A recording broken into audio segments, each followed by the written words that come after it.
जिनके दादा साहित्यकार थे और जिनके पिता सुपरस्टार थे, उनके घर में जन्म होता है एक ऐसे अभिनेता का जो लगभग 25 सालों से इस फिल्म इंडस्ट्री में टिके हुए, लेकिन उनको वह मुकाम, उनको वह फिल्में कभी नहीं मिली जिनके वो हकदार थे। लेकिन वर्तमान में लगभग 2-3 साल में उनकी जितनी भी फिल्में आई है, उस फिल्मों से उन्होंने ये दर्शाया है कि वे एक बेहतरीन और अपने पिता से अलग शानदार अदाकार, शानदार अभिनय करता है, बेहतरीन एक्टर है और हमेशा संघर्ष को चुनते हैं, मेहनत के बल पर आगे बढ़ते हैं।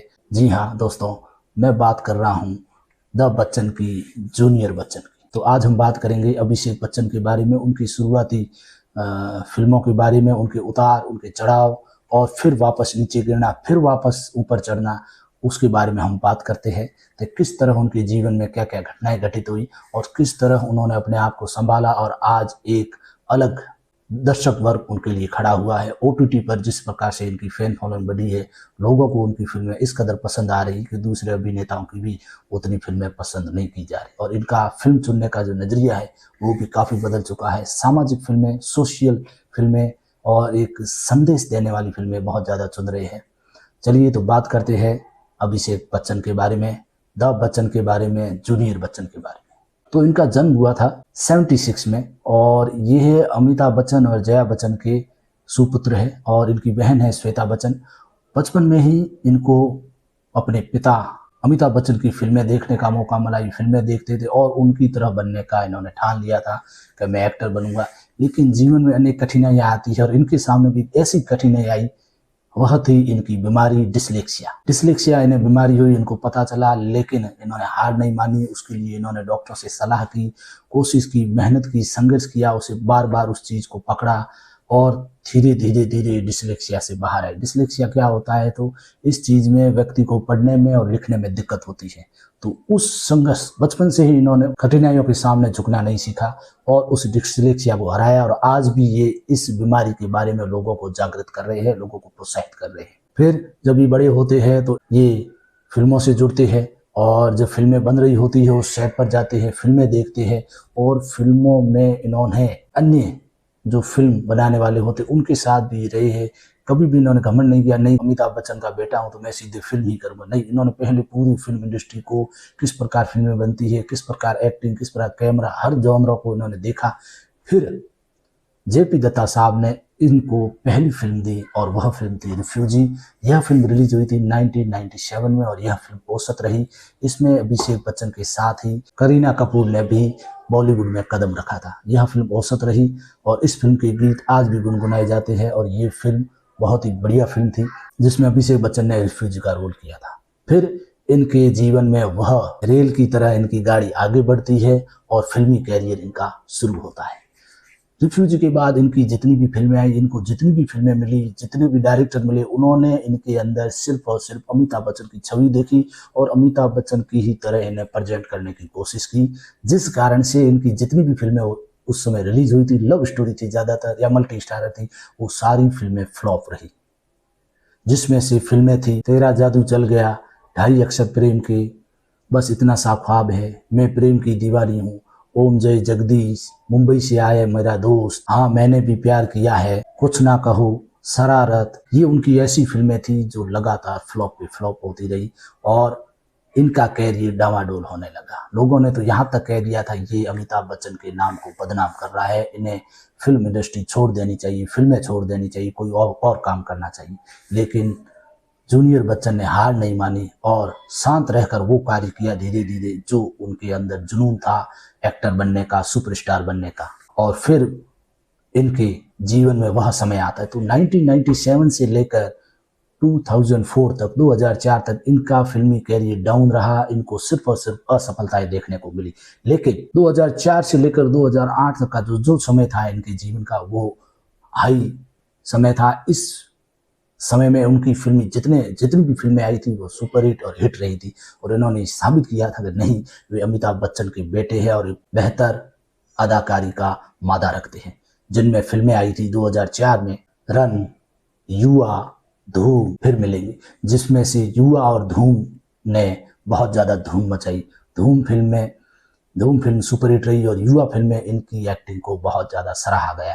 युवा में अजय देवगन इनके साथ थे और धूम में जॉन अब्राहम। 2005 में इनकी फिल्में आती है ब्लॉकबस्टर, सरकार, बंटी बबली और 10, और लगभग सारी फिल्में हिट और सुपरहिट रही। 2006 में कभी अलविदा न कहना, धूम 2 और उमराव जान। कभी अलविदा न कहना में यह शाहरुख खान के साथ थे और धूम 2 जो कि फिल्म हिट रही थी। फिर इनके जीवन में वह समय आता है और इनकी अदाकारी के सामने लोग नतमस्तक होते हैं और वो साल था 2007 और उस साल में फिल्म आई थी गुरु।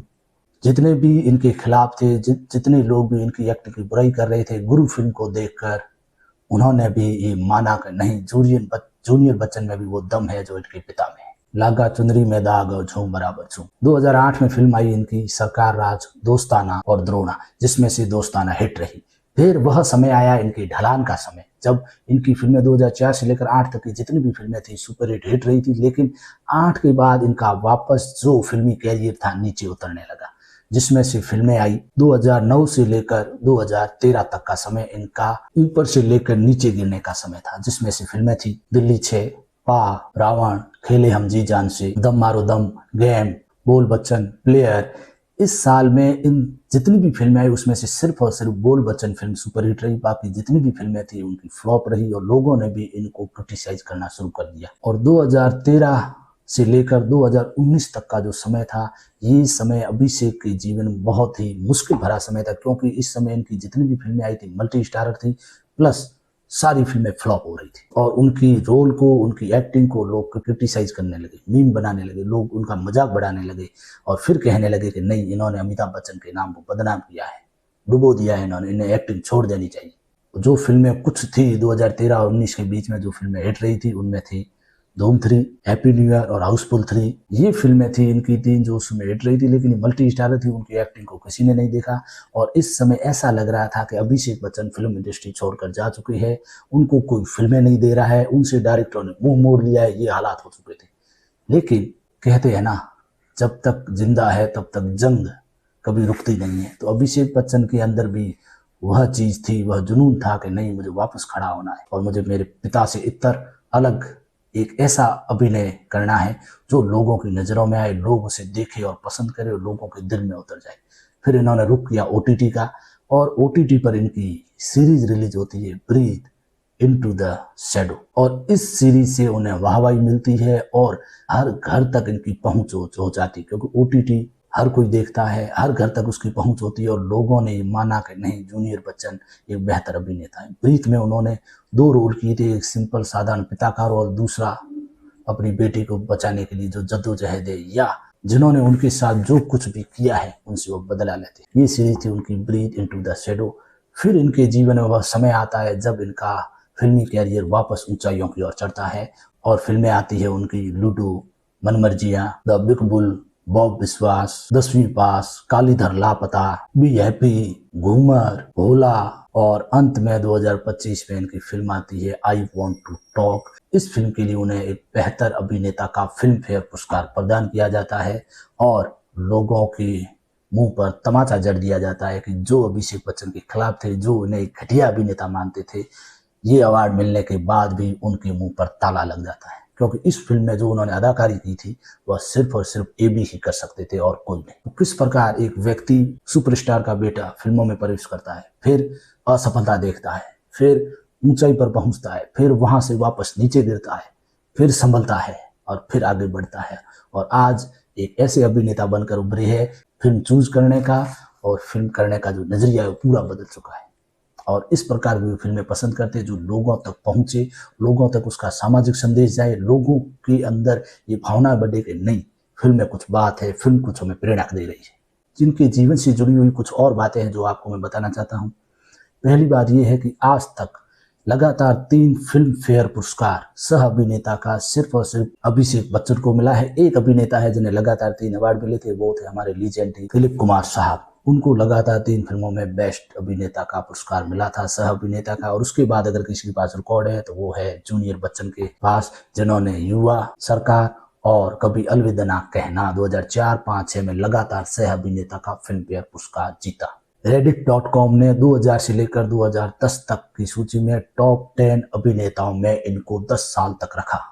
ये भी इनके पास रिकॉर्ड है। फोर्ब्स इंडिया सेलिब्रिटी सूची ने भी इनको 2012 से 16 के बीच में लगातार 100 सर्वश्रेष्ठ अभिनेताओं व्यक्तियों में इनको स्थान दिया था। इनको जो पुरस्कार मिले उसमें से मुख्यतः है इनको गुरु और बंटी और बबली के लिए फिल्म फेयर पुरस्कार बेस्ट एक्टर के लिए नामांकित किया गया था, लेकिन अफसोस उन्हें वह पुरस्कार नहीं मिले।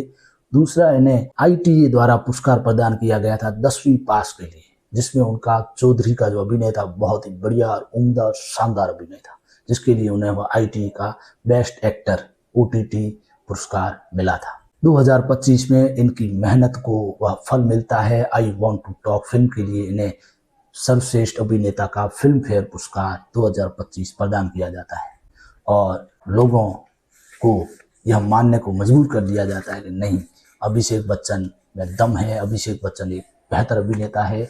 न कि वो अमिताभ बच्चन है, लेकिन उनसे अलग इनका अलग फिल्में करने का और एक अच्छा एक्टर दिखाई देता है उनके अंदर। ये थे जूनियर बच्चन की जीवन यात्रा। इस जीवन यात्रा से हमें यही प्रेरणा मिलती है कि हमें कभी भी संघर्ष नहीं छोड़ना चाहिए, चाहे जीवन कैसा भी होता। इन्हें पिता के बल पर शुरुआती फिल्में मान सकते हैं कि मिली थी, लेकिन अंततः इंडस्ट्री में टिकता वही है जो बेहतर अभिनेता। बहुत सारे सुपरस्टार के बेटे आए और गए, अभी तक नहीं पता है कि वो कहाँ है। वो आए भी, फिल्में भी बनाई और चले गए। क्यों? क्योंकि उनमें वो एक्टिंग का दम नहीं था, या उनके अंदर वो ललक नहीं थी कि वह एक्टर दिखे, या उनमें एक्टिंग लोगों को पसंद आई। बहुत सारे ऐसे भी नहीं था, लेकिन अभिषेक बच्चन ने हिम्मत नहीं हारी और उन्होंने अपने पिता के नाम को रोशन किया और आज वो एक बेहतर, जानदार और दमदार अभिनेता बनकर हमारे सामने उभरे हैं। जिस प्रकार से उन्हें अभी वो जिस प्रकार से फिल्में चूज कर रहे हैं और हमारे सामने प्रेजेंटेशन उनकी फिल्मों का जो हम फिल्में देख रहे हैं, बहुत ही उम्दा फिल्म है। कालीधर लापता जो भी हाल ही में उनकी फिल्म रिलीज हुई थी, इतनी जबरदस्त फिल्म है कि आप उस फिल्म को देखें और ये आप जब आप उस फिल्म को देखोगे तो मान लोगे कि नहीं, बंदे में दम है। तो अंततः यही कहना चाहूँगा कि AB सर, आप अगर मेरा ये वीडियो जब कभी भी देखें तो मैं आपका फ़ैन हूँ, आपकी अदाकारी का फ़ैन हूँ, इसलिए आप फिल्में बनाते रहे और हमें इसी तरह मनोरंजित करते रहे। बाकी आपके जीवन से यही प्रेरणा मिलती है लोगों को कि संघर्ष कभी भी रुकना नहीं चाहिए, चाहे जीवन कैसा भी हो। आपने भी वही चुना और आज एक बेहतर और जानदार अभिनेता बनकर उभरे हैं। तो कैसी लगी उनकी ये जीवन यात्रा? मिलते हैं अगले एपिसोड में, एक और महान शख्सियत के बारे में उनके विचार रखेंगे। अभिषेक बच्चन पर एक और वीडियो है मेरा जो आगे आएगा, जिसमें उनकी बेहतरीन फिल्में मैं आपको बताऊंगा, जिन्हें आप देखें, फिर तय करें कि नहीं, ये सुपरस्टार का बेटा है या उनसे अलग एक बेहतर अभिनेता है।